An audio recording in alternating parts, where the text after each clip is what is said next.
Britney Gallivan folded paper 12 times in 2002, but she needed 4,000 feet of tissue to do it.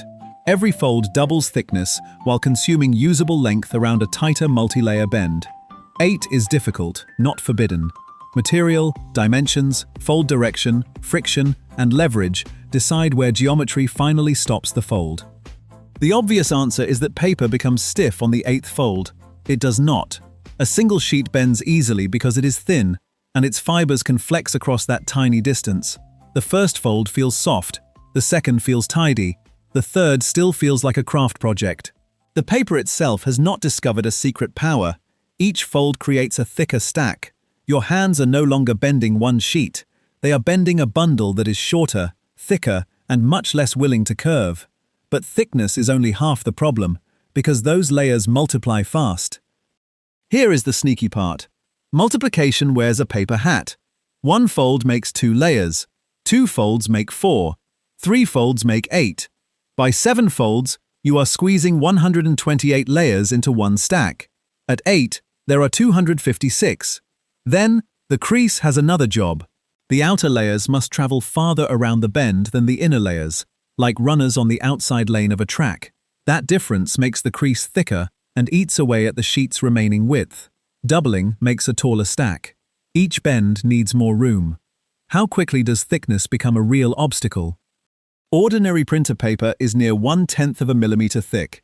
In the ideal layer count, each fold doubles the stack thickness, 2/10 after 1, 1.6 millimeters after 4, 12.8 after 7, and 25.6 after 8. Real paper compresses, slips, creases, traps air, and may not form one uniform block, so ruler readings can differ. The doubling model is bookkeeping for the number of layers. By the late folds, hands no longer bend one flexible sheet. They wrap a dense multi-layer packet around a curve while the usable length shrinks. Geometry, not one magical fold number, creates the wall. Think of the paper's thickness as an elevator shaft. The first fold reaches floor 2, the next reaches floor 4, then floor 8, because every stop is twice as high as the last one. By 7 folds, you have a squat little wall. By 8, you have a ledge your fingers must curl around. Meanwhile, the sheet itself is getting smaller with every fold. Your eyes still see paper, but your hands are wrestling a tiny piece of architecture. That mismatch is why the last fold suddenly refuses to close. Where does paper find room for one more bend? In 2002, student Britney Gallivan folded one sheet 12 times.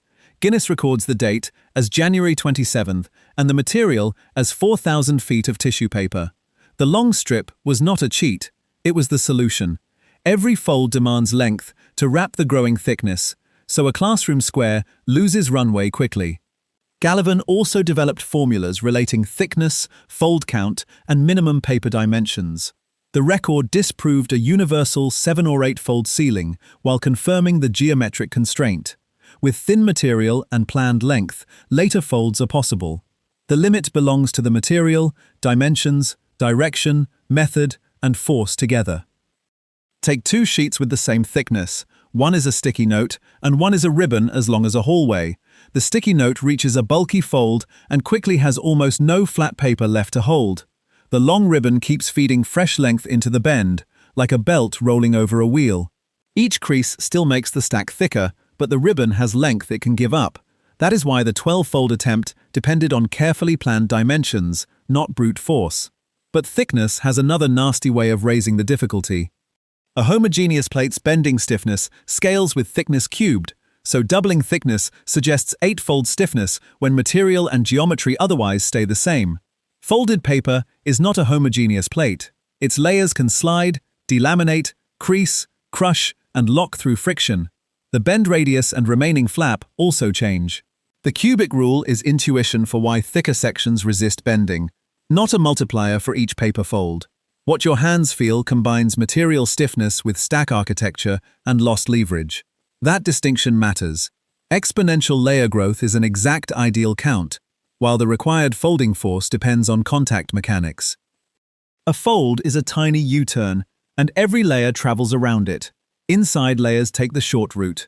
Outside layers travel farther, so they stretch around the bend. Add another fold, and more layers cram into the same turn. The outside pulls, the inside compresses, and the layers rub against one another. That is why a crease is not just a line pressed into paper, it is a crowded curve. If this math is your kind of weird, subscribe, because the next question changes the whole rule. By now, it is tempting to blame everything on doubling. More folds mean more layers, more thickness, and eventually a hard stop. Yet the results do not point to a universal stop sign.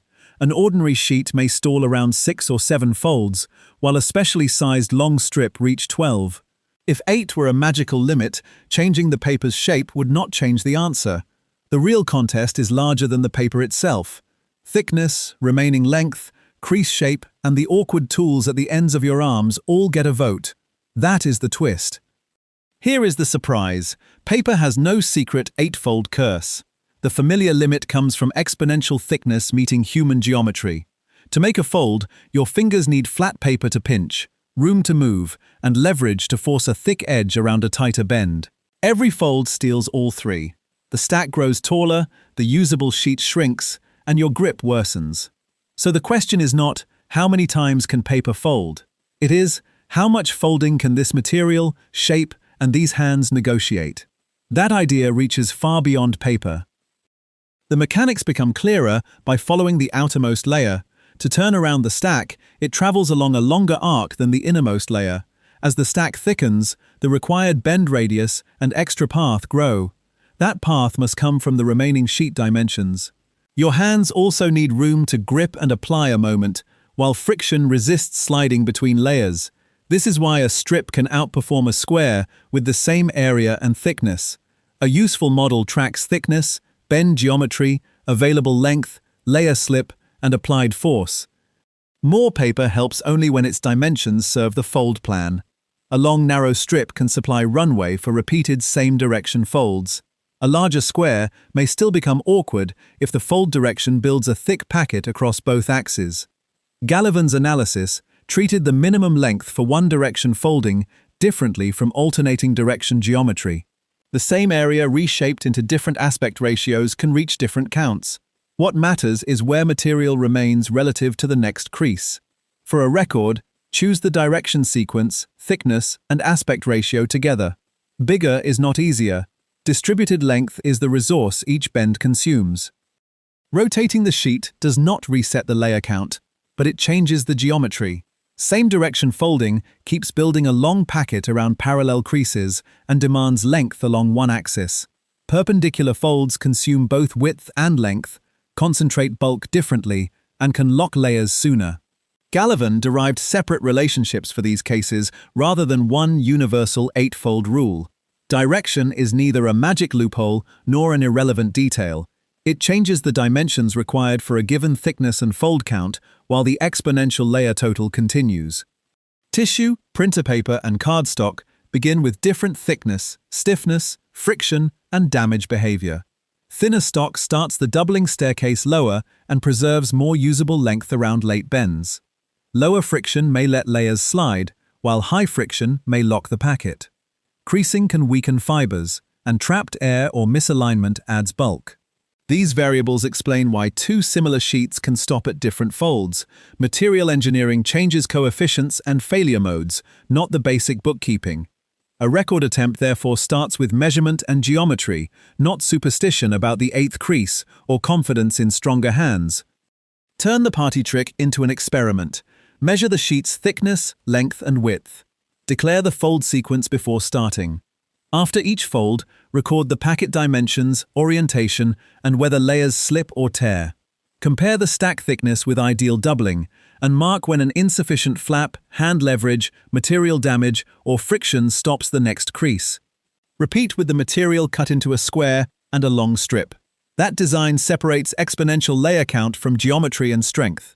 The result will not be a universal maximum. It will be a boundary for the stated setup that others can test. Paper does not know the number 8. Every fold doubles the layer count while changing the bend radius, usable dimensions, friction network, and leverage. An office sheet becomes unmanageable near that count because those variables collide, not because physics flips a switch.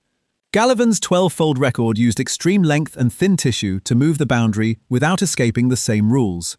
When someone states a fold limit, Ask 5 questions: thickness, dimensions, direction sequence, method, and failure criterion. The paper trick is powerful because one crease at a time turns a linear action into an exponential structure that outruns intuition. If you try this at home, put the paper type and your fold count in the comments. Did you run out of usable length, or did the stack become too thick for your hands first? I genuinely want to know which limit you hit. If tiny everyday mysteries are your thing, subscribe for the next one. Until then, give that innocent sheet of paper some respect. It has an exponential trick hiding in every crease.